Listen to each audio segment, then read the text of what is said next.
चाल? बढ़िया, एकदम मस्त। This is Afar from road to defence और आज हम पढ़ेंगे हमारा एटॉमिक स्ट्रक्चर में या स्ट्रक्चर ऑफ एटम में हमारा अगला टॉपिक जो कि है बोर्स मॉडल। ओके, और इसमें हम बात करेंगे बोर साहब ने जो पॉस्टुलेट दिया है उनके बारे में, उनके मॉडल के बारे में डेफिनेटली, और उनके ड्रॉबैक्स के बारे में। लाइक बोर मॉडल में भी कमी आ गई थी बाद में, उप्स स्पॉइलर दे दिया क्या। Okay, so anyways let's go. क्या हुआ था कि जब रदरफोर्ड साहब का भी मॉडल हो गया था फेल, ठीक है, तो उनका मॉडल फेल होने के बाद हीरो बन गया है हमारे बोर साहब। उन्होंने बोला अब मैं बताऊंगा कि स्ट्रक्चर ऑफ एटम कैसा होता है, एक्चुअली में एटम का स्ट्रक्चर कैसा होता है मैं बताऊंगा, सब लोग हटो साइड में। ओके, फिर उन्होंने बोला कि लेकिन एक मिनट, मेरा जो स्ट्रक्चर है ना एटम का, उसको समझने के लिए, उसको जानने के लिए तुम्हें मेरी कुछ बात को मानना पड़ेगा। तो लोगों ने बोला अच्छा ठीक है, ऐसी क्या है तुम्हारी बात जिसे हमें मानना पड़ेगा। तो उन्होंने बोला कि मेरे 3 पॉस्टुलेट्स हैं और तुम्हें वो तीनों मानने पड़ेंगे ना। What is a postulate? Postulate is a fact या फिर एक ऐसा स्टेटमेंट जो कि हमें पहले से ही ट्रू उसे मानना पड़ता है अगर हमें किसी चीज को रीजन करना होगा तो। उन्होंने बोला कि ये पूरा समझने के लिए मैं कुछ तुम्हें फैक्ट्स बताऊंगा, कुछ स्टेटमेंट्स दूंगा, उन्हें तुम्हें ट्रू मानना होगा। तो लोगों ने बोला अच्छा ठीक है, बताओ तब क्या है तुम्हारे पॉस्टुलेट्स। उन्होंने बोला पॉस्टुलेट नंबर 1 वो है कि an electron moves around the nucleus in circular orbit. अंग्रेजी बहुत होगी, अंग्रेज नहीं है, ठीक है, तो हिंदी में समझते क्या होता है, ठीक है। उन्होंने ये कहा कि एक इलेक्ट्रॉन जो है वो न्यूक्लियस के चारों तरफ घूमता है, सर्कुलर ऑर्बिट्स में घूमता है। कैसे ऑर्बिट्स में घूमता है? सर्कुलर ऑर्बिट्स में। अब इसको थोड़ा सा और ना अच्छे से डिटेल में समझते हैं। देखो ये है तुम्हारा, जो मैंने बहुत गंदा सा बनाया है। ओके, सो वेल ये गोल सा होता है। मेरे से परफेक्ट गोल कौन लोग हैं भाई वो जिनसे परफेक्ट गोल बन जाते हैं? मतलब कैसे आते हो तुम लोग, कहाँ से? ये भी फिर गंदा सा, छी कोई बात नहीं, काम चला लो।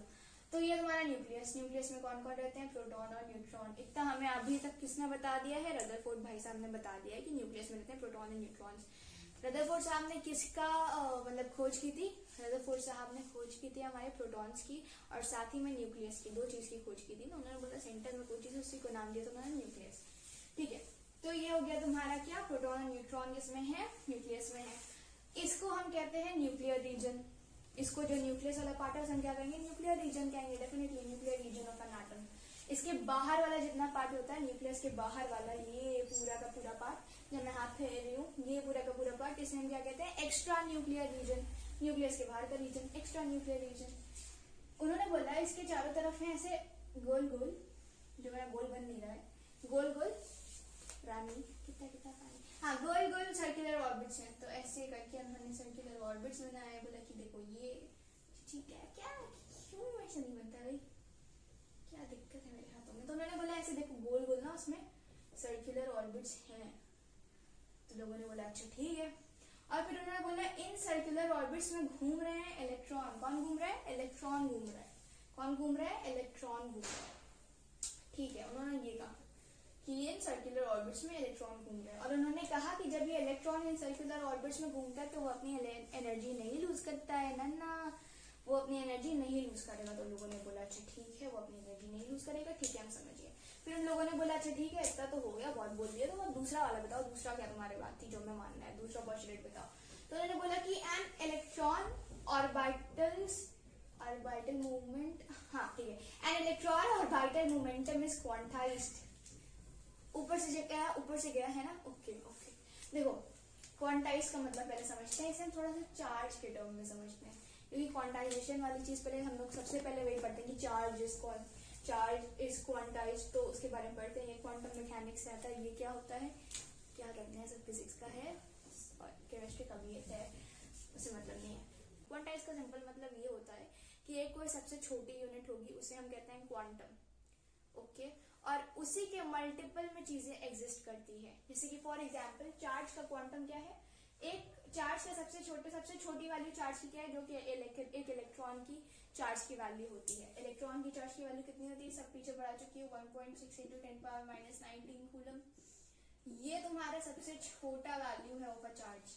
इससे छोटा तुम्हें कोई चार्ज नहीं मिलेगा, इससे छोटा तुम्हें कोई चार्ज नहीं मिलेगा। अगर वो मिल रहा है तो मतलब वो गलत है, ऐसा हो नहीं सकता है, ठीक है। ये सबसे छोटा वैल्यू है चार्ज का, तो इसे हम क्या कहते हैं? क्वांटा कहते हैं, क्वांटा,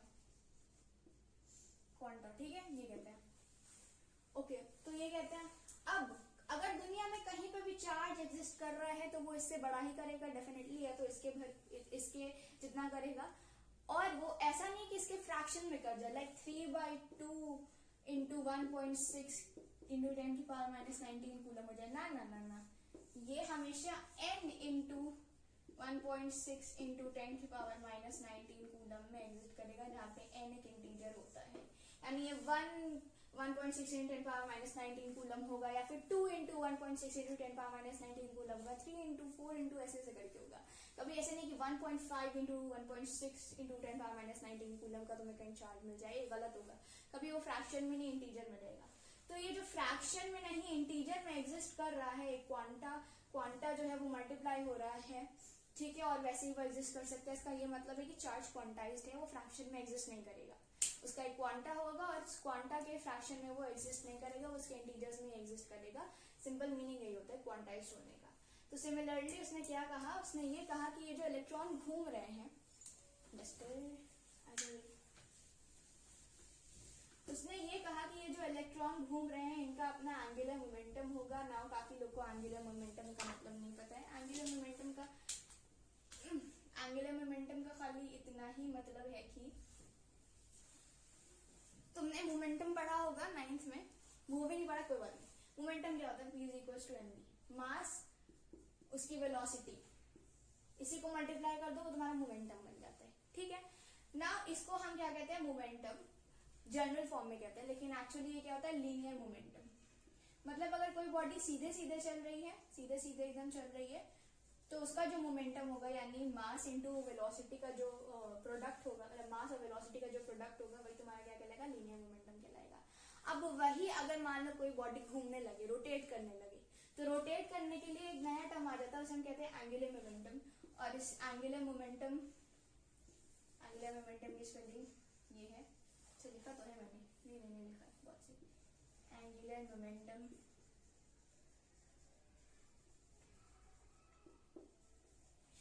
मोमेंटम होता है तुम्हारा mvr के बराबर, ठीक है। ये तुम्हारा एंगुलर मोमेंटम होता है mvr के बराबर।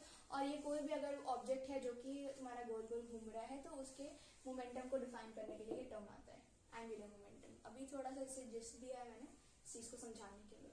तो एक इलेक्ट्रॉन का, यहाँ पे इलेक्ट्रॉन गोल गोल घूम रहा है, तो उसका कौन सा मोमेंटम डिफाइन होगा, एंगुलर मोमेंटम डिफाइन होगा।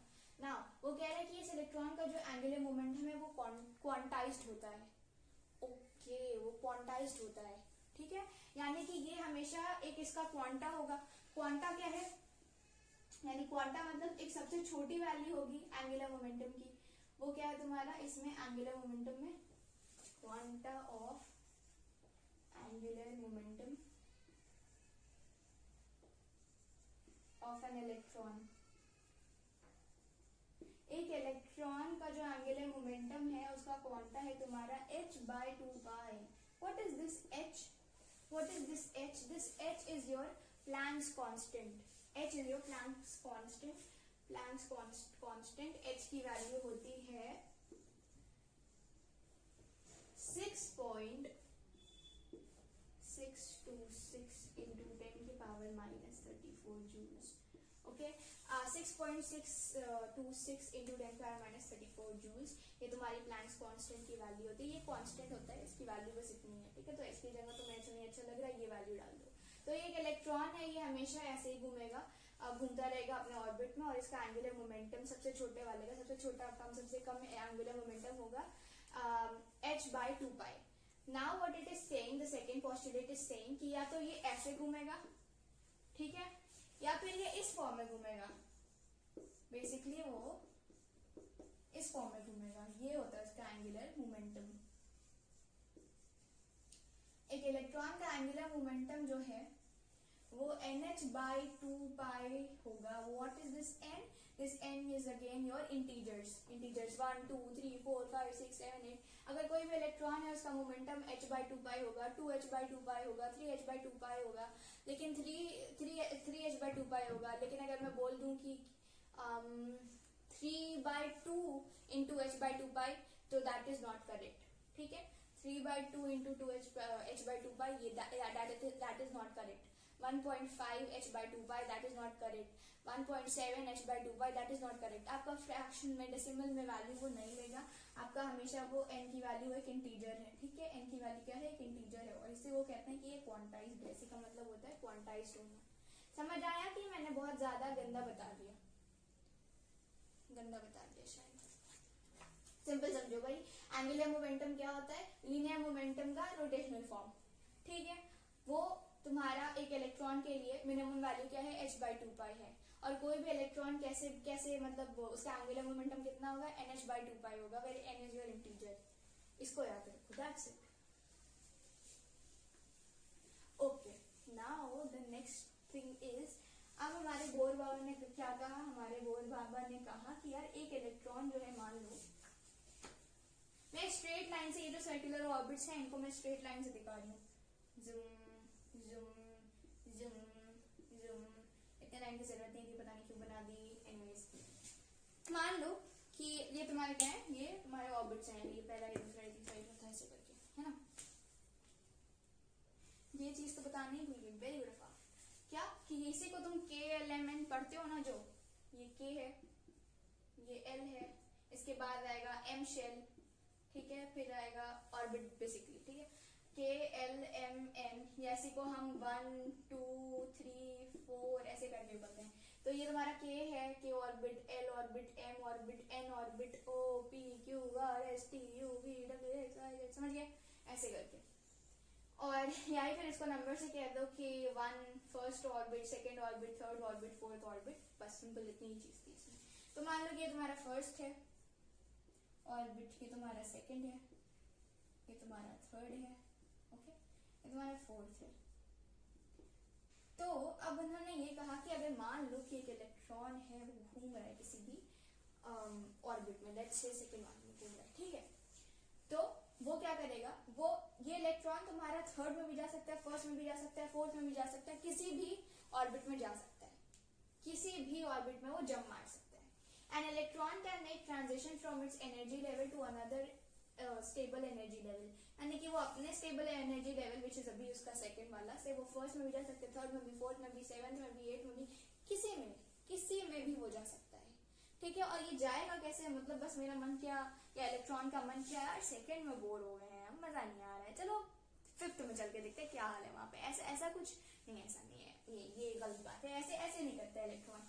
होता क्या है कि इलेक्ट्रॉन जब भी अपना कुछ ट्रांजिशन कर रहा होता है, यानी एक स्टेट से दूसरे स्टेट में जा रहा होता है, एक एनर्जी लेवल से दूसरे एनर्जी लेवल में जा रहा होता है, तो या तो फिर वो एनर्जी रिलीज करता है या एनर्जी गेन करता है, एनर्जी रिलीज करके या फिर एनर्जी गेन करके वो अपना ट्रांजिशन कर सकता है, जंप मार सकता है। ये एनर्जी कैसे रिलीज करेगा इलेक्ट्रॉन, क्या बोल रही है समझ नहीं आ रहा है।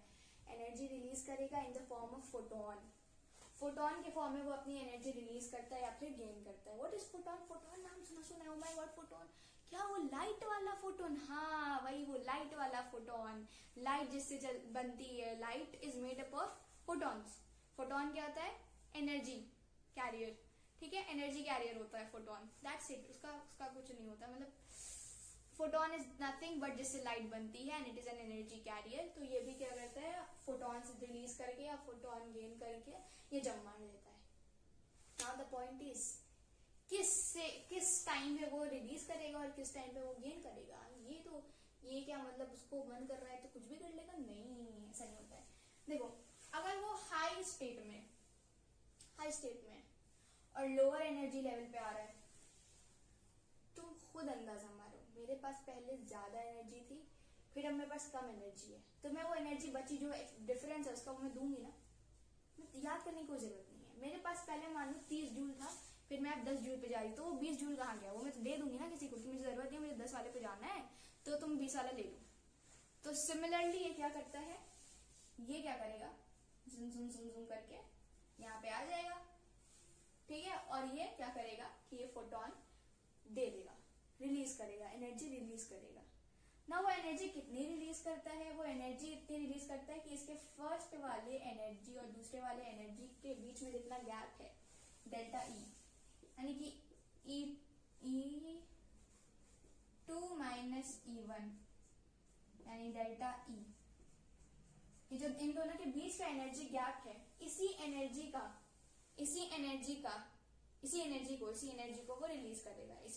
वो रिलीज करेगा, ठीक है। क्या होता है, मान लो कि ये तुम्हारा अगेन लेट्स इतने ज़्यादा एनर्जी पे होता नहीं है। ये जूल्स में तो बहुत बड़ी बातें होंगी, वो तो इलेक्ट्रॉन वोल्ट में चलते हैं, और इलेक्ट्रॉन वोल्ट बहुत छोटी क्वांटिटी होती है। तो मान लो कि ये 30 जूल पे है और ये 10 जूल पे है, ठीक है, तो वो एनर्जी कितनी रिलीज करके यहाँ पे आएगा, वो 20 जूल की एनर्जी दे के आएगा। इनका जो एनर्जी गैप है उतना दे के आएगा, ठीक है। अच्छा, इतना समझ आ गया। नाउ लेट्स से कि पहले इस कचरे को हटाते हैं जो हमने किया हुआ है। नाउ लेट्स से ये तुम्हारा सेकंड है, तुम्हारा थर्ड है, ये हमारा फर्स्ट है ना। नाउ लेट्स से कि अब उसको ऊपर जाना है। अब वो फर्स्ट वाले से बोर हो गया है, सेकेंड पे भी बोर हो गया, अब बोलना है मुझे थर्ड पे लेके चलो। तो थर्ड पे कैसे जाएगा, जुम पहुंच गया थर्ड पे ना। अब क्या करेगा, इसके पास पहले 30 थी और मान लो कि थर्ड पे तुम्हारा 40 जूल का है, तो अब उसको 10 जूल एक्सेप्ट करना होगा, 10 जूल उसको लेना पड़ेगा ना, 10 जूल उसको एब्जॉर्ब करना पड़ेगा एनर्जी। तो ये क्या करता है, लोअर स्टेट से हायर स्टेट में जाने के लिए एनर्जी एब्जॉर्ब करेगा, लोअर स्टेट से हायर स्टेट पे जाने के लिए एनर्जी एब्जॉर्ब करेगा। कितनी एनर्जी होगी, अगेन इनका जो एनर्जी का गैप है उतनी ही एनर्जी का ये एब्जॉर्ब करेगा, उतनी एनर्जी को ये एब्जॉर्ब करेगा, ठीक है, नाइस। अच्छा, अब ऐसा नहीं है कि अपने बगल वाले में करेगा। मान लो ये यहाँ से इलेक्ट्रॉन दूसरा इलेक्ट्रॉन बना ली, ये यहाँ से फोर्थ पे भी जा सकता था, ओके, यहाँ से फोर्थ पे भी जा सकता था। ये क्या करेगा, लोअर से हायर पे जा रहा है, 2 से 4 पे जा रहा है, तो अगेन क्या करेगा, लोअर से हायर पे जा रहा है तो क्या करेगा, एनर्जी गेन करेगा। कितनी करेगा, इनका एनर्जी डिफरेंस, फोर्थ वाले पे जो एनर्जी है और सेकेंड वाले पे जो एनर्जी है, इनका डिफरेंस, इसका ये क्या करेगा, एनर्जी एब्जॉर्ब करेगा। जैसे मुझे अभी पता चला, like okay I get it, कि फर्स्ट हाफ में माइक जो है कनेक्ट नहीं हुआ था प्रॉपर्ली, इसलिए मेरी आवाज़ काफ़ी गंदी आ रही है उसमें, तो प्लीज़ एडजस्ट कर लेना यार, बिकॉज वो मेरे लिए होता like it takes a lot of time. मतलब सीरियसली आधे घंटे की वीडियो बनाने में इट टेक्स 1 आवर और मोर दैन दैट, क्योंकि पूरा लिखना, फिर पूरा पहले तो पूरी प्लानिंग करनी होती है, एनीवेज उस पर टाइम वेस्ट नहीं करते। जस्ट आई वांट टू से कि एडजस्ट कर लेना, okay, thank you and I am sorry again. अच्छा चलो आगे बढ़ते हैं। अच्छा, तो मैं इतने देर से बोल रही हूँ कि एनर्जी यहाँ से जाएंगे, एनर्जी एब्जॉर्ब होगी, रिलीज होगी, ब्ला ब्ला ब्ला। अरे भाई, एनर्जी का कोई फॉर्मूला तो दो, कि ऐसे ही मतलब बस हम मान लें कि हाँ होती है, कुछ तो अब मैथमेटिकली भी बताओ कि सब हवा में बातें हो रही हैं। तो एनर्जी के मैंने यहाँ पे 2 फॉर्मूले लिखे हैं और एक डेल्टा ई का लिखा है। क्या है बता रही हूँ। पहला है energy is equal to NhC by lambda, इसी को हम कहते हैं NH nu. Now what is NhC and lambda. N is your, देखो पहले H पे बात करते हैं। H क्या है तुम्हारा, कांस्टेंट। कौन सा कांस्टेंट, प्लैंक्स कांस्टेंट, इसकी वैल्यू मैंने लिख दी ऑलरेडी। C क्या है, speed of light which is 3 × 10⁸ metre per second. रुको सब लिख ही देते हैं। H है तुम्हारा 6.626 × 10⁻34, okay, and it is in like joules में, जूल्स के लिए ये वैल्यू होती है, ठीक है। अगर तुम्हें एनर्जी जूल्स में कैलकुलेट करनी है तो H की ये वैल्यू डालो। C is your 3 × 10⁸ metre per second, okay. Lambda क्या है तुम्हारा, लैम्डा वेरी करेगा, ये होती है तुम्हारी वेवलेंथ। किसकी वेवलेंथ, जो फोटोन है उसकी वेवलेंथ। फोटोन कैसा फोटोन, कौन सा फोटोन, अरे भाई जब एनर्जी रिलीज होगी या एब्जॉर्ब होगी तो वो फोटोन के टर्म्स में होगी ना। वो जो फोटोन है उसका कुछ ना कुछ वेवलेंथ होता है। एक मिनट मैम, फोटोन तो पार्टिकल था ना, उसकी वेवलेंथ कहाँ से आ गई, वेवलेंथ तो वेव्स की होती है, क्या बोल रही हैं।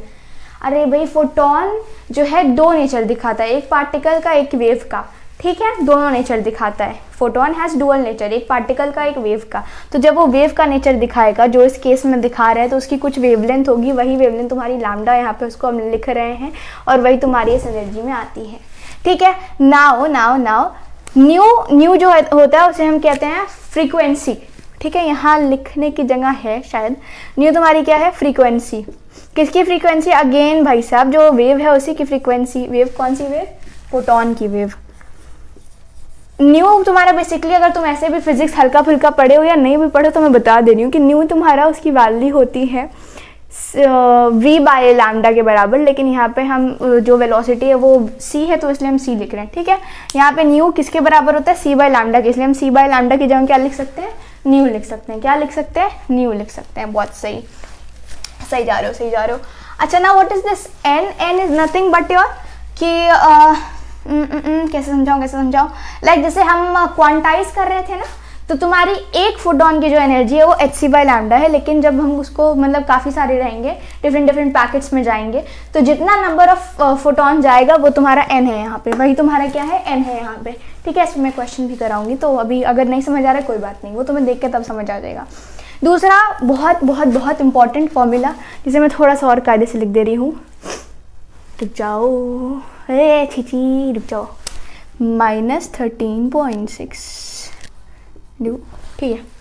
देखो दूसरा क्या फॉर्मूला है, दूसरा फॉर्मूला है कि एनर्जी तुम्हारा -13.6 इंटू z² के बराबर होती है। ये z और n क्या है, n क्या यही वाला है, नहीं, ये अलग है ना, गंदी बात, ये सब बातें हम नहीं करेंगे।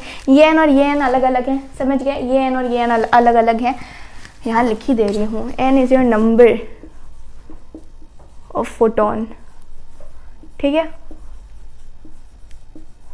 नाउ यहाँ पे देखो -13.6, इसको एक्सप्लेन करने की जरूरत नहीं है। z क्या तुम्हारा एटॉमिक नंबर है, z क्या है यहाँ पे तुम्हारा, यहाँ पे z है तुम्हारा atomic number. Oh my God, atomic number ये क्या होता है, कोई भी एक एटम, उसमें जितना भी प्रोटॉन होता है, जितना भी नंबर ऑफ प्रोटॉन होता है वही उसका एटॉमिक नंबर होता है। हाइड्रोजन के पास कितना प्रोटॉन होता है, 1, तो उसका एटॉमिक नंबर 1। हीलियम के पास कितना होता है, 2, तो उसका एटॉमिक नंबर 2, ठीक है। ऐसे ही करके लिथियम के पास 3, तो उसका एटॉमिक नंबर 3, समझ गए। ऐसे ही करके जितना नंबर ऑफ प्रोटॉन होगा वही उसका एटॉमिक नंबर होगा, जो आपको 1 से लेके 30 तक मिनिमम याद रहना ही चाहिए। नाउ टॉकिंग अबाउट n, यहाँ पे क्या है, ये तुम्हारा शेल है, वही शेल नहीं, यहाँ पे अभी ऑर्बिट ही बोलते हैं इसको,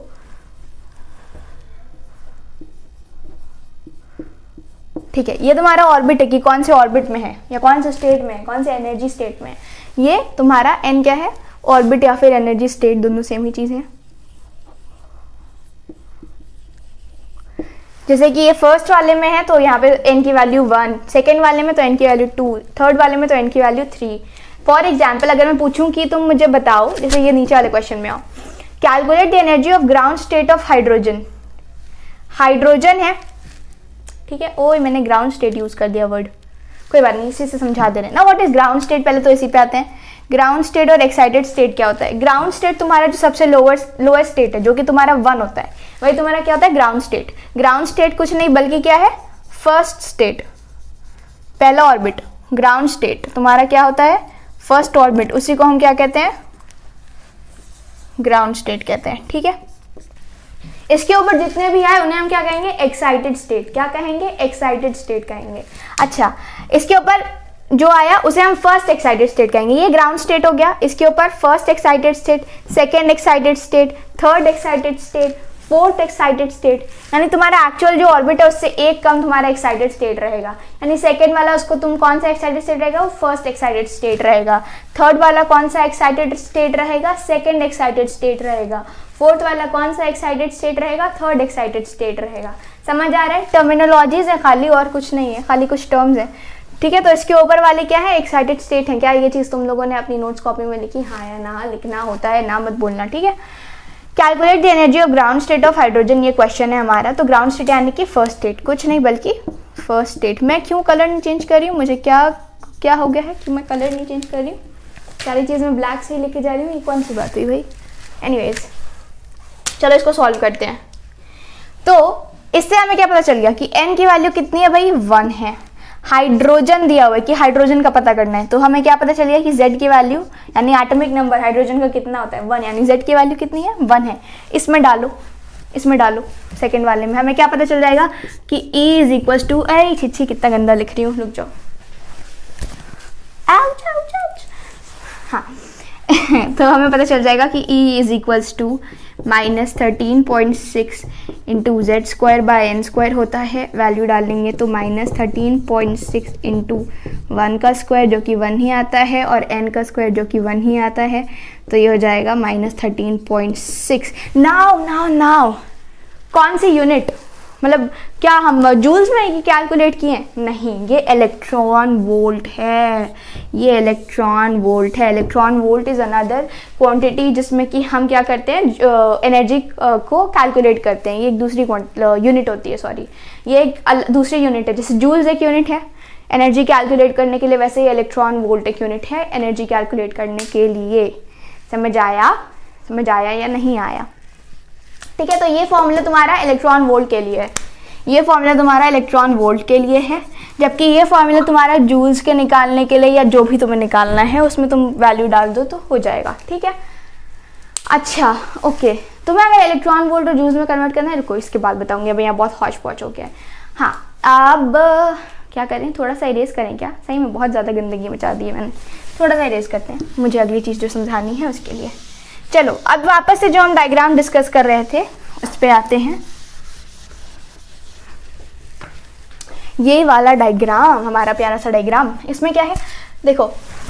अब चलो, अब मान लो कि हमने बात की कि ये ऊपर जा रहा है तो कुछ एनर्जी होगी, ये देना पड़ेगा, लेना पड़ेगा, जो भी जैसे भी देख के कैसे पता करेंगे कि कितनी एनर्जी देनी पड़ेगी या कितनी एनर्जी लेनी पड़ेगी, ये चीज़ हम कैसे पता करेंगे? तो उसके लिए हमारा जो है तीसरा वाला फॉर्मूला है कि जितनी भी एनर्जी देनी होगी या जितनी भी एनर्जी लेनी होगी उसके लिए ये है delta E is equals to -13.6 Z square. Again Z क्या है तुम्हारा? Atomic number, into 1/n1 square minus 1/n2 square. n1 square जहाँ से जा रहा है इलेक्ट्रॉन, n2 स्क्वायर जहाँ पे आ रहा है इलेक्ट्रॉन। समझ आया? फर्स्ट वाले से निकल के थर्ड वाले पे जा रहा है तो n1 की वैल्यू 1, n2 की वैल्यू 3। फर्स्ट वाले से निकल के सेकेंड वाले पे जा रहा है तो n1 की वैल्यू 1, n2 की वैल्यू 2। सेकेंड वाले से निकल के फोर्थ वाले पे जा रहा है तो n1 की वैल्यू 2, n2 की वैल्यू 4। फोर्थ वाले से निकल के थर्ड वाले पे आ रहा है तो n1 की वैल्यू 4, n2 की वैल्यू 3। एक क्वेश्चन दूँ, अगर मान लो कि तुम्हारा, लिख देते हैं पूरी लैंग्वेज में प्रॉपर। क्वेश्चन है कि एटम में हाइड्रोजन, ठीक है, माइक का दार ऐसा है ना, मुझे घूम घूम के काम करना पड़ता है। कैलकुलेट, क्या कैलकुलेट करना है?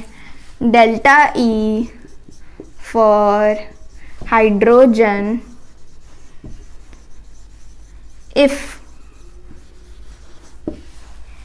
इलेक्ट्रॉन जम्प्स फ्रॉम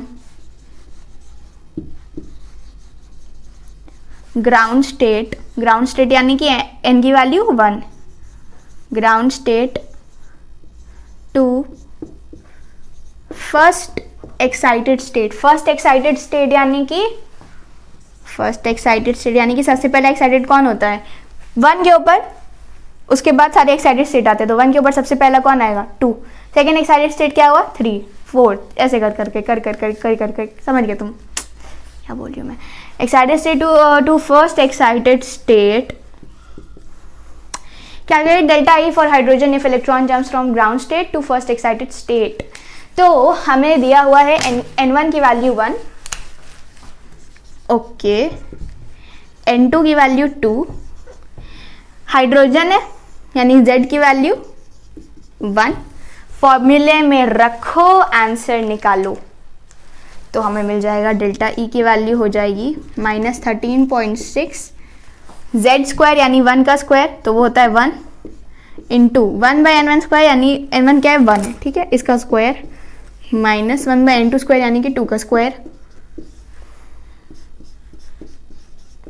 रखो वैल्यूज, डालो, 4 आएगा, 4 इधर, 3/4 रॉकस्टार, सॉरी खाना नहीं था। हाँ, 12, 1 कैरी ओवर, 9, 1, 10, -10.2 इसके बीच का एनर्जी डिफरेंस है। ठीक है, डेल्टा ई की वैल्यू कितनी आ गई? -10.2। यही तुम्हारा क्या होगा? आंसर। ये क्या होगा तुम्हारा? आंसर। समझ आ गया कि नहीं आया? अच्छा ठीक है, तो अब मुझे थोड़े से और क्वेश्चंस लिखने हैं, अच्छे मैं ढूंढ के लेके आ रही हूँ इसी टॉपिक से रिलेटेड, तो उसके लिए मुझे पॉज करने दो। सबसे गंदी किस्मत लेके ना मैं हूँ, मतलब मैंने पूरा ये पता है वीडियो बना ली है, ये मैं दूसरी बार बना रही हूँ। क्यों? क्योंकि उसमें कुछ तो मतलब कॉन्ट्रास्ट का और फोकस का मतलब लफड़ा हो गया था, जिसकी वजह से जो मैंने लिखा वो दिख ही नहीं रहा था बोर्ड पे। एनीवेज चलो पढ़ते हैं अब। क्या? पहले मैं देख लूँ, रुको। हाँ चलो पढ़ते हैं अब। क्या कि 1 इलेक्ट्रॉन वोल्ट और जूल की मैंने बात की थी, तो 1 इलेक्ट्रॉन वोल्ट कितने जूल के बराबर होता है? सिंपल है, कैसे निकालते हैं? एक इलेक्ट्रॉन वोल्ट कुछ नहीं बल्कि 1 जूल मल्टीप्लाइड बाय एक इलेक्ट्रॉन पे कितना चार्ज होता है। तो एक इलेक्ट्रॉन पे कितना चार्ज होता है? 1.6 इंटू 10⁻19 कूलम। तो हमने क्या किया, हमने इसको मल्टीप्लाई कर दिया। सिंपल तुम्हें इतना याद रखना है क्या कि 1 electron volt is equal to 1.6 into 10⁻19 joules. ठीक है, इतना याद रखना है तुम्हें। अच्छा, अब बात करते हैं उस क्वेश्चन की जो हमने डिसाइड किया था कि हम करेंगे, जो मैंने ऑलरेडी कर दिया था। Anyways, calculate energy of ground state of helium positive. अब लोग डर गए, अब लोग मतलब एकदम परेशान हो गए कि हाइड्रोजन का बता रही थी, अभी हीलियम पॉजिटिव चार्ज वार्ज कहाँ से आ गया, ये सब तो बता ही नहीं है कुछ, है ना, ऐसा लोगों को लग रहा होगा। तो खैर कुछ डरने की बात नहीं है। क्या होता है इसमें हीलियम, या तुम्हें बस देखो क्या करना है, एनर्जी का तुम फॉर्मूला लिखो -13.6 इंटू Z²/n²। हमें क्या क्या चीज़ पता होनी चाहिए जिसकी वजह से हम E निकालें। 13.6 तो हमें पता ही है। Z एटॉमिक नंबर पता करना है, और क्या पता करना है, उसका कौन से स्टेट में, उसका ऑर्बिट का नंबर पता करना है। ठीक है, तो Z कहाँ से निकालेंगे? हीलियम पॉजिटिव दिया है, इसका कैसे निकलेगा? अरे कुछ नहीं भाई, हीलियम दिया है ना, तुम खाली अंधा ये देखो कि तुम्हें कौन सा एटम दिया है। कोई भी चार्ज हो, लाइक लिथियम पे लिथियम 2 पॉजिटिव तुमको देगा, ठीक है, और हीलियम के लिए हीलियम पॉजिटिव देगा, हाइड्रोजन अकेला देगा, कुछ नहीं। तुम्हें खाली देखना है कि कौन सा एटम है, उसका एटॉमिक नंबर ही Z की वैल्यू होगी। हीलियम का एटॉमिक नंबर 2, तो Z की वैल्यू कितनी हो गई? 2। ठीक है, तुम्हें कुछ नहीं करना है, तुम्हें खाली देखना है कौन सा एटम है, उसकी एटॉमिक नंबर ही Z हो गया। ठीक है, सिंपल, हीलियम का एटॉमिक नंबर 2, बस लिख दो, सिंपल सिंपल सिंपल। यहाँ दिया हुआ ऑलरेडी ग्राउंड स्टेट, तो N की वैल्यू कितनी आ गई? 1। वैल्यू रखो, N की वैल्यू 1, Z की वैल्यू 2। एनर्जी की तुम्हारी वैल्यू आ जाएगी कि नहीं? बोलो हाँ या ना, बोलो भाई हाँ या ना।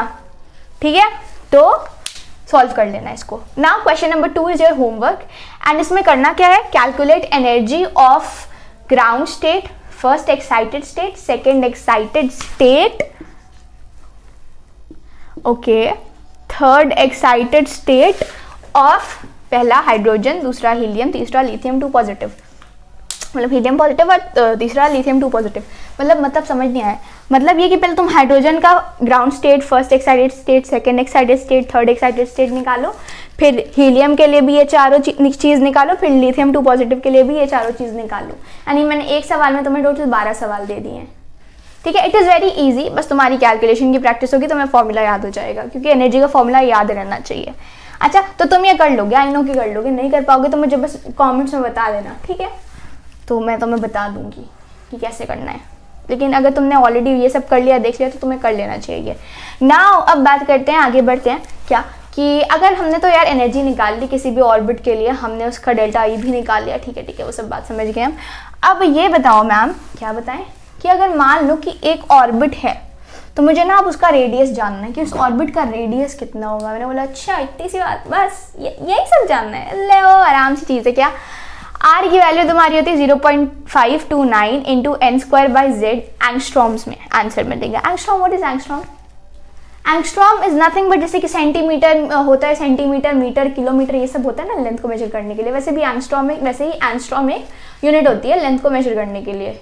ठीक है, एक एंगस्ट्रॉम तुम्हारा 10⁻⁻10 मीटर के बराबर होता है। किसके बराबर होता है? 10⁻⁻10 मीटर के बराबर होता है। तो तुम्हारा जो भी रेडियस आएगा उसकी वैल्यू तुम्हारी एंगस्ट्रॉम में आएगी अगर तुम ये फॉर्मूला लगाओगे तो। ठीक है, now what is n? n is again your orbit का नंबर, z is your atomic number. मान लो मैंने तुमसे बोला कि हाइड्रोजन है, हाइड्रोजन का जो फर्स्ट स्टेट है, ग्राउंड स्टेट है, ठीक है, उसका तुम निकालो रेडियस, चलो निकालो। तो n की वैल्यू क्या आ जाएगी? 1, z की वैल्यू क्या? 1, तो rn की वैल्यू 0.529 इंटू 10⁻⁻10 मीटर्स या 0.529 एंगस्ट्रॉम्स। आसान है। नाउ अगर मैं बोलूँ कि अच्छा मान लो इसमें एक इलेक्ट्रॉन मैंने घुमा दिया एक ऑर्बिट में, और मुझे इस इलेक्ट्रॉन की ना वेलोसिटी पता करनी है कि कितनी वेलोसिटी से घूम रहा है, कितनी स्पीड से घूम रहा है। केमिस्ट्री में जनरली वेलोसिटी और स्पीड का एक ही मतलब है, फिजिक्स में अलग अलग कर दो इसको, लेकिन केमिस्ट्री में वेलोसिटी और स्पीड एक ही बोला जाता है। ओके चलो, तो अगर मैं बोलूँ कि यार इसको ना, इसका मुझे स्पीड बता दो या वेलोसिटी बता दो, तो कितनी होगी? तो इतनी होगी 2.18 into 10⁸ into z/n metre per second. Again z is your atomic number, n is your state. तो अगर मान लो सेकेंड स्टेट में है तो n की वैल्यू 2 और z मान लो कि मैंने तुम्हें हीलियम पॉजिटिव का दिया तो z की वैल्यू भी 2, तो आंसर निकाल लो तुम। अब मैं बोलूँ मुझे Tn चाहिए. What is Tn? Tn is time period. Now what is time period? एक चक्कर घूमने में ये इलेक्ट्रॉन कितना टाइम लगा रहा है, वही उसका टाइम पीरियड होता है. ठीक है, तो मान लो कि मैंने बोला यार कि मुझे तुम ना लिथियम 2 पॉजिटिव का जो फोर्थ एक्साइटेड स्टेट में, फोर्थ एक्साइटेड स्टेट क्या रहने दो, थर्ड एक्साइटेड स्टेट में घूम रहे हैं ना, उसका मुझे बता दो. थर्ड एक्साइटेड स्टेट यानी एन की वैल्यू 4. एक्साइटेड स्टेट बोला है मैंने, थर्ड स्टेट नहीं बोला, थर्ड एक्साइटेड स्टेट बोला है. तो एन की वैल्यू 4. मैंने क्या बोला, लिथियम 2 पॉजिटिव यानी जेड की वैल्यू 3. इस फॉर्मूले में रखो, वैल्यू आ जाएगी. फॉर्मूला क्या है, 1.5 into 10⁻16 into N cube by Z square. Second में आंसर आएगा. समझ गए या नहीं? ठीक है, ये वैल्यूज तो मतलब ये वैल्यूज जो है, ये सारे फॉर्मूला तो याद रखो. और साथ में ये भी ध्यान दो कि किस में आ रहा है, सेकंड में आ रहा है, मीटर पर सेकंड में आ रहा है, एंगस्ट्रॉम्स में आ रहा है. ये सब चीज़ भी इंपॉर्टेंट है. फॉर एग्जाम्पल तुम्हारा ये जो हम एनर्जी निकाल रही है, इलेक्ट्रॉन वोल्ट में आ रहा है. किस में आ रहा है? इलेक्ट्रॉन वोल्ट में आ रहा है. ठीक है, तो ये सारी चीज़ें हैं. अब इसके आगे का मुझे लिखने दो. चलो अब बात करते हैं हम स्पेक्ट्रम की, जो कि काफ़ी एक इम्पॉर्टेंट टॉपिक है. एक स्पेक्ट्रम होता क्या है? एक स्पेक्ट्रम कुछ नहीं बल्कि अरेंजमेंट ऑफ वेवलेंथ होता है. ठीक है, वेवलेंथ जितनी भी डिफरेंट वेव्स हैं उनकी वेवलेंथ का अरेंजमेंट. ठीक है, उसे हम क्या कहते हैं? स्पेक्ट्रम कहते हैं. अब ये वेव्स कैसी वेव्स होती हैं? इलेक्ट्रोमैग्नेटिक वेव्स होती हैं. ठीक है, ओके. अब वेवलेंथ का अगर मान लो किसी को मतलब नहीं पता है तो मैं लिख देती हूँ, जुम जुम जुम जुम. एक वेव कंप्लीट करने में जो इस वेव की डिस्टेंस, जो इस वेव ने डिस्टेंस कवर की है, इसी को वेवलेंथ कहते हैं. ठीक है, एक वेव कंप्लीट करने में जो इस वेव ने डिस्टेंस कवर की है, उसी को हम क्या कहते हैं? उसकी वेवलेंथ कहते हैं. तो different wavelength, different electromagnetic wave की जो वेवलेंथ होती है, उसे हम अगर अरेंज करेंगे कैसे, इंक्रीजिंग ऑर्डर, डिक्रीजिंग ऑर्डर, कैसे भी, तो उसे हम क्या कहते हैं? स्पेक्ट्रम कहते हैं. क्या कहते हैं? स्पेक्ट्रम. स्पेक्ट्रम अब 2 तरीके के होते हैं. एक होता है एब्जॉर्प्शन स्पेक्ट्रम और एक होता है एमिशन स्पेक्ट्रम. पहले इसको समझने से पहले हम ये समझते हैं कि यार ये स्पेक्ट्रम बनता कैसे, इलेक्ट्रोमैग्नेटिक वेव की वेवलेंथ हम पता कैसे करते हैं. तो कुछ नहीं, जो इलेक्ट्रॉन्स हमने अभी पढ़ा ना कि एक्साइट होके चले जाते हैं, फिर ऊपर वाले इलेक्ट्रॉन्स है ऊपर वाले एनर्जी लेवल्स पे, वो वहाँ से नीचे आते हैं. तो बस यही होता है कि जब वो नीचे से ऊपर जाते हैं, यानी कि लोअर एनर्जी लेवल से हायर एनर्जी लेवल में जाते हैं, तो वो कुछ ना कुछ एनर्जी एब्जॉर्ब करके जाएंगे. ठीक है, और अगर मान लो कि अगर वो ऊपर से नीचे आते हैं तो कुछ ना कुछ एनर्जी रिलीज करेंगे. अगर एनर्जी रिलीज करेंगे तो वो कुछ ना कुछ क्या करेंगे, लाइट्स जो है वो देंगे. ठीक है, लाइट्स निकाल लेंगे. किसके फॉर्म में एनर्जी रिलीज करते हैं? फोटोन के फॉर्म में. तो हमें कोई ना कोई एक लाइट दिखेगी, कोई ना कोई एक कलर दिखेगा. अगर मान लो एनर्जी एब्जॉर्ब करेंगे तो हमें कोई कलर नहीं दिखेगा, वहाँ पे हमें डार्क पॉइंट मिल जाएगा, डार्क लाइन मिल जाएगी. तो वैसे ही स्पेक्ट्रम बनता है कि जब वो इलेक्ट्रॉन जो है अपनी एनर्जी रिलीज करते हैं या फिर इलेक्ट्रॉन जो है इलेक्ट्रॉन अपनी एनर्जी नहीं रिलीज करते हैं, जब वो जाते हैं तो एनर्जी अगर रिलीज होती है या एनर्जी अगर एब्जॉर्ब होती है, तो उससे क्या होता है, उस एनर्जी किसके फॉर्म में होती है? फोटोन के फॉर्म में. और फोटोन की वेवलेंथ होती है. तो वही जो वेवलेंथ है उसी का अरेंजमेंट जो है उसे हम क्या कहेंगे? स्पेक्ट्रम कहेंगे. अब बात करते हैं एब्जॉर्प्शन स्पेक्ट्रम की और एमिशन स्पेक्ट्रम की. अगर मान लो कि जाने के टाइम एनर्जी एब्जॉर्ब, अगर मान लो कि तुम्हारा जंप कर रहा है, जो भी कर रहा है, ठीक है, उस टाइम एनर्जी एब्जॉर्ब हो रही है, तो वो क्या हुआ? Absorption spectrum. एब्जॉर्प्शन स्पेक्ट्रम में एनर्जी एब्जॉर्ब होती है. एब्जॉर्ब कब होती थी एनर्जी? जब वो लोअर से हायर जा रहा होता था तब. तो लोअर से हायर जाएगा तो एब्जॉर्प्शन स्पेक्ट्रम बनाएगा. एब्जॉर्प्शन स्पेक्ट्रम कैसा होता है? कंटिन्यूअस होता है और वो डार्क लाइंस देता है, जैसे मैंने ऑलरेडी बता दिया. एमिशन स्पेक्ट्रम में एनर्जी एमिट होगी in the forms of photons. ठीक है, अच्छा, ये क्या होता है? डिसकंटिन्यूअस होता है. ये जस्ट उल्टा होता है. इसमें हमें कलर्ड लाइंस मिलती है, ऐसे हम क्या कहते हैं? लाइन स्पेक्ट्रम भी कहते हैं, लाइन स्पेक्ट्रा भी कहते हैं. ओके, अच्छा, अब बात करते हैं इस चीज़ की जो कि काफ़ी इंपॉर्टेंट है और हमें याद रखना है. क्या? Increasing order of wavelength. कुछ काफ़ी पॉपुलर वेव्स का है नाम यहाँ पे, और इनका इंक्रीजिंग ऑर्डर ऑफ वेवलेंथ हमें याद रखना है. मैं इसको याद रखती हूँ 6 UV IMR.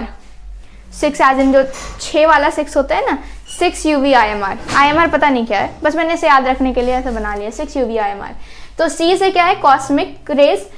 और ये Y तुम्हारा बेसिकली मैंने Y एज लाइक गामा को, गामा ऐसे लिखते हैं ना भाई, गामा ऐसे लिखते हैं, तो मैंने इसी को थोड़ा सा चेंज करके Y टाइप में कर दिया है. तो Y is gamma rays, X is X rays, U is ultra violet rays, V is visible rays, I is infrared rays, M is microwave, I is infrared, M is microwave, R is radio wave. ठीक है ना। ये visible जो waves होती हैं, जो lights होती हैं, जो हमें आंखों से दिखती है, समझ रहे हो, जो कि रेनबो में होती है यार, वो वाली, ठीक है, वो विजिबल वाला रीजन है। तो इसका रेंज कितना है, 3800 एंगस्ट्रॉम से लेके 7600 एंगस्ट्रॉम तक। एंगस्ट्रॉम क्या होता है मैंने इसी वीडियो में बताया है, ठीक है। तो ये चीज़ हमें याद रखनी है, ये पूरा हमें इसका इंक्रीजिंग ऑर्डर याद रखना है, और इस विजिबल जो रीजन है उसकी रेंज भी याद रखनी है। अब बात करते हैं हम हाइड्रोजन स्पेक्ट्रम की। तो क्या हुआ था कि बोहर साहब ने एक और बहुत अच्छा काम किया था, क्या कि जितनी भी सिंगल इलेक्ट्रॉनिक स्पीशीज़ है उन्होंने उसका स्पेक्ट्रम जो है स्पेक्ट्रम हमें बता दिया था, इसीलिए तो हम ये पढ़ रहे हैं इसके अंदर, ठीक है।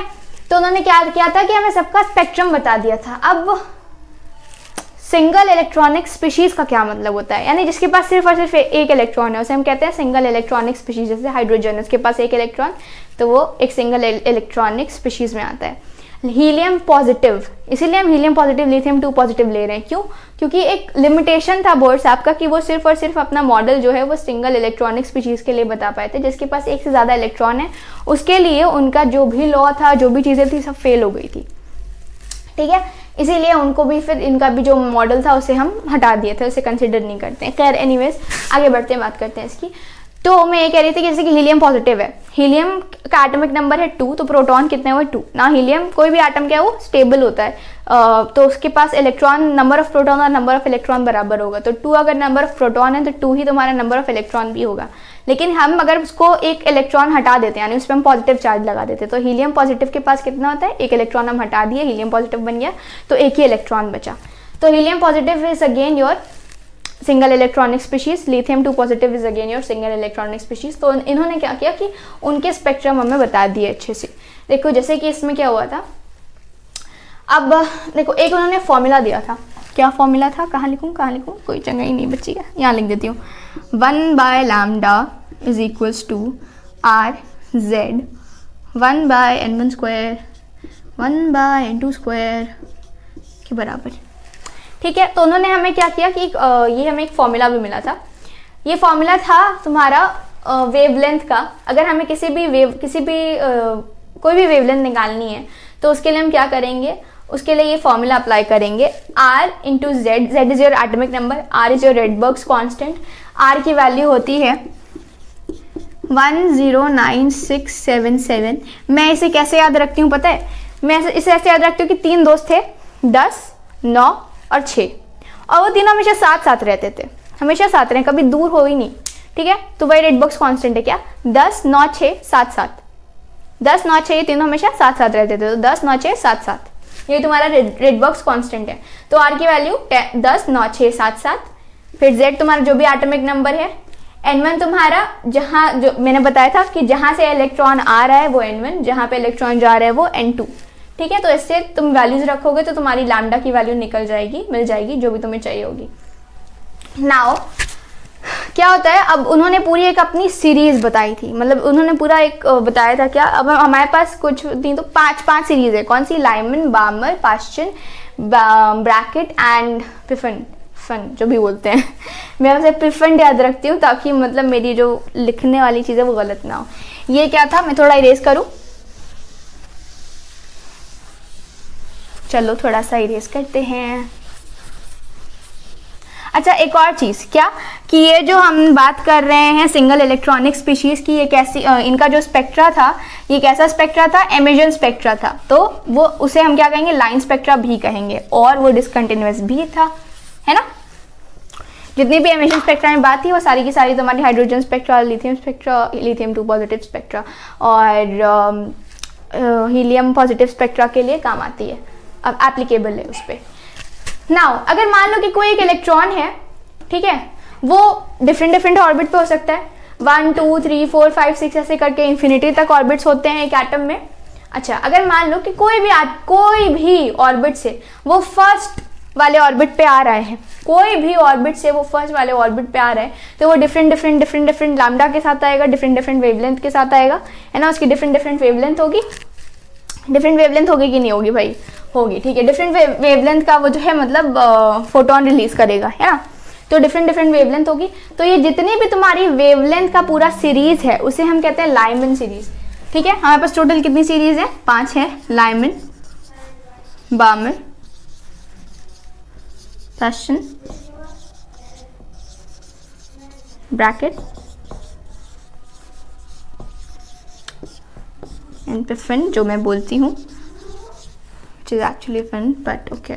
Now अगर कहीं से भी तुम्हारा जो है इलेक्ट्रॉन आ रहा है फर्स्ट वाले ऑर्बिट पे, तो वो जो सेट ऑफ फोटॉन्स निकालेगा, जो भी फोटॉन निकालेगा, उनका जो भी वेवलेंथ होगा, उस पूरी वेवलेंथ की सीरीज को हम क्या कहते हैं? लाइमन। लाइमन में क्या हो रहा है कि पहले वाले ऑर्बिट पे इलेक्ट्रॉन्स आ रहे हैं। लाइमन इज नथिंग बट तुम्हारी वेवलेंथ की सीरीज, उन वेवलेंथ की सीरीज जिनके फोटॉन किसी भी स्टेट से फर्स्ट स्टेट पे आ रहे हैं, सेकेंड थर्ड फोर्थ किसी भी स्टेट से फर्स्ट स्टेट पे आ रहे हैं। ओके और मैंने यहाँ पे तुम लोग को एक फॉर्मूला और दिया था, वो मैं यहाँ लिख दे रही हूँ ज़रा सा। 1/λ is equals to RZ by N1 square minus 1/N2 square. ठीक है, अच्छा तो लाइमन के लिए सोचो, जहां से आ रहे हैं N1, जहां पे आ रहे हैं N2, कहां पे आ रहे हैं? 1 पे आ रहे हैं, तो ये N2 की वैल्यू क्या होगी? 1 हो गई। N2 की वैल्यू क्या हो गई? 1 हो गई, है ना भाई? N2 की वैल्यू क्या हो गई? 1 हो गई। तो यहाँ पे N2 की वैल्यू 1, N1 की वैल्यू वो डिपेंड करेगी 2, 3, 4, 5, 6 कहीं से भी आ सकती है। अच्छा बामर पे बात करते हैं। बामर इज अगेन समथिंग की एक वेवलेंथ है, मतलब वेवलेंथ का पूरा सीरीज है।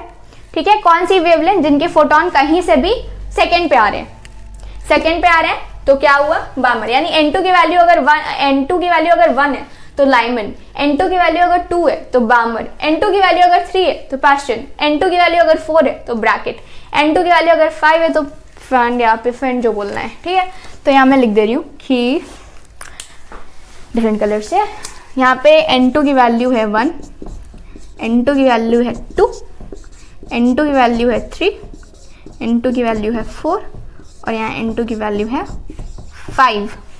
ठीक है, तो यही तुम्हारी लाइमन, बामर, पास्टन, ब्रैकेट और पिफिन सीरीज थी। इसमें सिंपल कुछ नहीं हो रहा है, बस यही हो रहा है। ये तुम्हारे रेड से मैंने लाइमन शो किया है कि कहीं से भी तुम्हारे क्या हो रहे हैं, जो इलेक्ट्रॉन है वो किसी भी हायर एक्साइटेड स्टेट से या हायर स्टेट से 1 पे आ रहे हैं। ठीक है, कहीं से भी वो कहाँ आ रहे हैं? 1 पे आ रहे हैं। अच्छा ऊपर वाले हायर स्टेट से कहीं से भी, ये मतलब नहीं कि नीचे से ऊपर चल जाएंगे, नहीं, हायर स्टेट से लोअर स्टेट पे आ रहे हैं। ऐसे इसमें क्या हो रहा है कि तुम्हारा सब के सब 2 पे आ रहे हैं। ठीक है, सब के सब 2 पे आ रहे हैं। और सिमिलरली ऐसे ही तुम इसके लिए कर लो। तो सिंपल यही है। तो इसके जो भी वेवलेंथ है, वेवलेंथ का मैंने बता दिया कि वेवलेंथ की ये पूरी सीरीज है जो भी, और वेवलेंथ तुम कैसे निकालोगे? इससे निकालोगे। बस इतना ही था। और अब हम बात करेंगे लिमिटेशंस ऑफ बोर मॉडल। अब हम बात करते हैं बोर्स मॉडल की लिमिटेशन के बारे में, क्योंकि एंड में इनको भी क्या किया गया, इनके भी मॉडल को मतलब रिजेक्ट कर दिया गया कि आपका भी गलत है। क्यों? क्योंकि सबसे पहले सबसे इम्पॉर्टेंट चीज़ क्या, कि ये सिर्फ और सिर्फ एक इलेक्ट्रॉन की जो स्पीशीज़ है उसका मॉडल दिए थे। अब दुनिया में कोई सारी चीज़ एक इलेक्ट्रॉन से बनी है क्या? नहीं ना, खाली हाइड्रोजन है जो कि एज एन एटम एक इलेक्ट्रॉन का है। ठीक है, लेकिन बाकी सब तो नहीं है, हाइड्रोजन और उसके आइसोटोप्स। बाकी सब में तुम उससे पॉजिटिव चार्ज करोगे, मान लो हीलियम पॉजिटिव हो गया, लिथियम 2 पॉजिटिव हो गया, ठीक है समझ गए। मान लो नाइट्रोजन की बात करो, ऑक्सीजन की बात करो, उन सब के लिए तो यार इनका मॉडल एप्लीकेबल है ही नहीं, उस पर सूट ही नहीं करेगा। तो इसलिए इनका जो मॉडल है उसे रिजेक्ट कर दिया गया कि नहीं, एक ही इलेक्ट्रॉन का सब कुछ थोड़ी ना बनता है ना। फिर उन्होंने बोला क्या, उन्होंने मतलब ये जो हमें मॉडल दिया ये पूरा 2 डायमेंशन में है। 3D, जब हम 3D में रह रहे हैं ना भाई, लेकिन उसने तो 2D मॉडल दिया है, तो ये भी उनका एक लिमिटेशन था। फिर बात करते हैं कि उन्होंने वो जो है वो एक्सप्लेन नहीं कर पाए 2 इफेक्ट को, एक जीमन इफेक्ट और दूसरा स्टार्क इफेक्ट। स्टार्क इफेक्ट वही टोनी स्टार्क वाला? नहीं, छी गंदी बात। जीमन इफेक्ट और स्टार्क, जीमन इफेक्ट ये था कि जो स्पेक्ट्रा है तुम्हारा, इन्होंने जो स्पेक्ट्रा हमें दिया था, स्पेक्ट्रम प्रोवाइड किया था, वो तुम्हारा मैग्नेटिक इफेक्ट, जो मैग्नेटिक फील्ड हम उसमें पास करा रहे थे, तो वो कुछ हमें रिजल्ट्स दे रहा था। ठीक है, उसमें वो हमें कुछ रिजल्ट्स दे रहा था, उन रिजल्ट को ये एक्सप्लेन नहीं कर पाए। वो मतलब क्या कर रहा था कि मैग्नेटिक फील्ड में वो अपना कुछ मतलब कुछ ना कुछ चीज़ें शो कर रहा था। तो वो ये चीज़ जो है एक्सप्लेन नहीं कर पाए। ऐसे ही स्टार्क इफेक्ट में क्या था कि जब हम उनका जो स्पेक्ट्रा था, एटॉमिक स्पेक्ट्रा था, उसमें जब हम उसमें इलेक्ट्रिक फील्ड पास करा रहे थे, तब अगेन वो कुछ हमें रिजल्ट शो कर रहा था जिसे ये एक्सप्लेन नहीं कर पाए। तो भाई तब तो ये गलत बात हो गई। आपका जो मॉडल है वो इस चीज़ को एक्सप्लेन ही नहीं कर पाता है, तो फिर कैसी बात, ये तो एग्जिस्ट करते ही इफेक्ट, लेकिन तब भी अब दिखाने रहे। मतलब इफेक्ट क्या था बेसिकली, वो कुछ ना कुछ हमें डाइवर्जन दिखा रहे, डेविएशन दिखा रहे थे, ये सब। फिर दूसरा जो पॉइंट है, which is like fourth point जो कि मैं समझा रही हूँ, बट मैंने लिखा दूसरे पॉइंट में क्या, कि ये हाइजेनबर्ग अनसर्टेनिटी प्रिंसिपल को वायलेट कर रहे थे। What is Heisenberg uncertainty principle? It is that कि इन्होंने ये बोला था अपने इस प्रिंसिपल में, हाइजेनबर्ग साहब ने ये बोला था कि आप एक ही टाइम पे किसी पार्टिकल का पोजीशन और उसका मोमेंटम नहीं डिफाइन कर सकते। मोमेंट ये होता है momentum, P is equals to mv। उन्होंने ये बोला कि आप एक ही टाइम में एक पार्टिकल का मोमेंटम और साथ ही में, यानी इसका एक तरह से समझो उसकी वेलोसिटी और साथ ही में उसकी पोजीशन आप एक टाइम पे एक ही जगह पे डिफाइन नहीं कर सकते। लेकिन इन्होंने तो उसकी पोजीशन भी बताई है अपने मॉडल में, और वेलोसिटी वाला भी हमने फॉर्मूला पढ़ा था, राइट, तो उन्होंने वेलोसिटी भी बता दी है उस पॉइंट पे। तो भाई ये तो मतलब हाइजेनबर्ग अनसर्टेनिटी प्रिंसिपल को वायलेट कर रहा है इनका मॉडल, इनके फॉर्मूलाज, तो ये गलत हो गया, नहीं माना जाएगा। तो यही सब थे भाई, यही 4 थे इनके मेन लिमिटेशंस बस। और इसी के साथ हमारा बोर्ड्स मॉडल होता है ख़त्म। आई होप कि आपको चीज़ें समझ आए हो, and I am so sorry कि मेरा माइक स्टार्टिंग में नहीं काम कर रहा था, बट कोई बात नहीं, आप पढ़ते रहिए, तैयारी करते रहिए, and all the very best. And मिलते हैं हमारे अगले लेक्चर में, तब तक के लिए bye bye, take care, sayonara.